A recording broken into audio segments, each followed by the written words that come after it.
Hi everybody, today we're going to be focusing on primary congenital hypothyroidism. So what is the thyroid gland? To better understand primary congenital hypothyroidism, we need to first understand what the thyroid gland is and what it does. It is a small butterfly-shaped gland located on the front of your neck, right about here, near your esophagus, and it releases thyroid hormones T3 and T4. These hormones are essential to the body and regulation, so it's going to help regulate energy stores, metabolism, growth, brain and organ development, different chemical reactions in the body, and organ function, along with many others. Now that we know what the thyroid is and what it does, what is primary congenital hypothyroidism? It is one of the most common endocrine disorders that we see in the medical field today. By definition, it is the partial or complete loss of function of the thyroid gland that affects individuals from birth, resulting in diseased individuals to have lower than normal levels of T3 and T4 circulating within their system. This can occur from a multitude of reasons, but primarily the thyroid gland being absent, severely reduced in size, or abnormally located. That's going to account for 80 to 85% of total cases. Additionally, it could occur from the thyroid gland failing to develop in general. In terms of prevalence, primary congenital hypothyroidism is going to occur in 1 in every 2,000 to 4,000 babies. So, this being said, it is prevalent, although not as prevalent as some other disorders we see, but in terms of severity and how it can impact your life, especially without treatment, it's a very serious disease that we see more often than we would like. Major characteristics of this disease are going to present generally, think low and slow. So in infants, they are going to sleep more than normal. They may be less active and lethargic, so low energy. They're going to have difficulty feeding. They may not learn to do things as fast and develop as fast as other children their age, and they may be constipated and experience just like slow organ system functioning, things like that. As they get older, individuals may experience jaundice, weaker muscle tone, slower growth, like I said, low, slow again, thinning hair. A big thing is brain fog. A lot of people, as they get older, even if they continue to get treated for this, they will experience brain fog just because of the imbalance they have. So now that we know that primary congenital hypothyroidism is caused by an issue with the thyroid gland, what is the molecular cause of this disorder? 3 genes I want to focus on today are the PAX8, TSHR, and the DUOX2 gene. The PAX8 gene is going to play a critical role in the formation and development of tissues and organs during embryonic development. So this gene impacts the activation of proteins that are involved with the formation of the kidney and the thyroid gland, and this gene is located on chromosome 2. Next, the TSHR gene provides instructions for making a receptor that attaches to the thyroid stimulating hormone. So when the receptor binds to the thyroid stimulating hormone, it activates a series of reactions that are going to control and aid in the development of the thyroid gland and its functions. So if this receptor is absent or mutated, it can be obviously concluded that the binding with TSH will not happen properly, therefore affect the development and function of the thyroid gland. This gene is located on chromosome 14. And last, we have the DUOX2 gene. And this gene provides instructions for making the enzyme dual oxidase 2, which is an enzyme found in the thyroid gland. And this enzyme helps generate a chemical called hydrogen peroxide, which is required for the final step, one of the final steps in the production of the thyroid hormones T3 and T4. And is located on chromosome 15. I want to focus more on the TSHR gene and what exactly mutations of this gene will result in.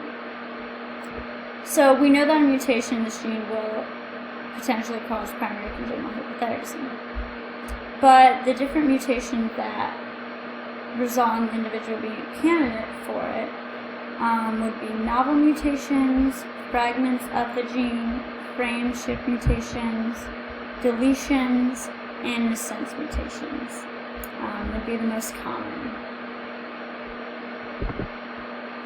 So how is this inherited? This is inherited through an autosomal recessive inheritance pattern, which means that if both parents are carriers, they both carry the mutated gene, and their children have a 25%, their offspring have a 25% likelihood of being affected, of inheriting both of that mutated gene. 50% of their offspring will be carriers, so 50% are going to inherit the mutated gene, but also that dominant gene, allowing for them not to be affected with the disease. And then 25% of the offspring will be unaffected, which means they're going to inherit both of the dominant gene, which, since it is an autosomal recessive pattern, they will not have the disease and they will not be a carrier either. So let's just look at a Punnett square and pedigree really quick to kind of help understand this better. So if a parent is afflicted with a genetic disorder, which means that they're going to be Lille, and the second parent does not have the disorder and is not a carrier, they'll be big A, because both is dominant. All of the offspring are going to be carriers, which means they're going to carry the disease, which would be the little a, but they will not be affected because they have that dominant A, as you can see. And then down here in this pedigree, you can just see that, the mother is affected and the father is nor carrier or affected. Yet all of the children will be affected. This is an autosomal recessive inheritance pedigree for primary congenital hypothyroidism. You can take a look and see that this is 3 different generations, well, I guess 4, including this one. 4 generations, and it's important to note that both parents of the first generation were carriers, yet there are still prevalence of the primary congenital hypothyroidism disease within the family. This pink dot's going to mean a carrier, and the blue will mean primary congenital hypothyroidism. Down here, I've just listed the probabilities of future offspring being carrier, affected, or neither. So different options for genetic testing. First, all infants are going to be screened in the first 3 days of their life for primary congenital hypothyroidism, as it is mandatory in the United States and is one of the standard screening tests that newborns will go through. They will go through the thyroxine test, which will measure the levels of T4 within their blood. This is the most common test, and abnormally low T4 levels may be indicative of congenital hypothyroidism. And the TSH test is going to measure the levels of thyroid-stimulating hormone within the blood. And abnormally high levels of TSH will be indicative of congenital hypothyroidism. Now, for more in-depth genetic testing, one could undergo a hypothyroidism panel test, which is just genetic testing that they will sequence this person's genes to analyze for deletion and duplication mutations within their sequence. They are going to look for the presence or risk of hypothyroidism by assessing the PAX8 gene, TSHR, and DUOX2 gene. These genes, they will have a mutation, whether it is a point mutation, a deletion, anything like that, that could possibly indicate hypothyroidism. And then whether this individual tests positive for any of these, they probably will undergo, per doctor orders, to confirm or deny the diagnosis, a thyroid scan or ultrasound. And doctors will just assess the thyroid, its size, its presence, anything like that to ensure that they do indeed have hypothyroidism. Is testing and early detection important? It is essential to test early and identify early the presence of primary congenital hypothyroidism.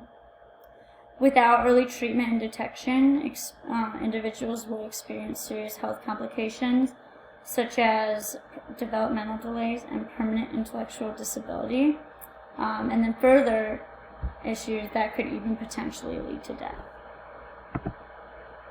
Lastly, treatment.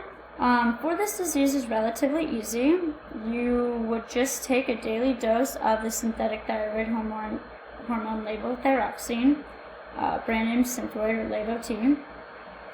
And this medication is just going to help balance and restore the hormone levels and help to reverse the signs and symptoms of hypothyroidism. Now, if the patient does not take these every day, as they should, then you may start to see more signs of the hypothyroidism in your daily life because your hormones are not being regulated properly. Here's a list of just my references that I've used throughout this PowerPoint. Thank you.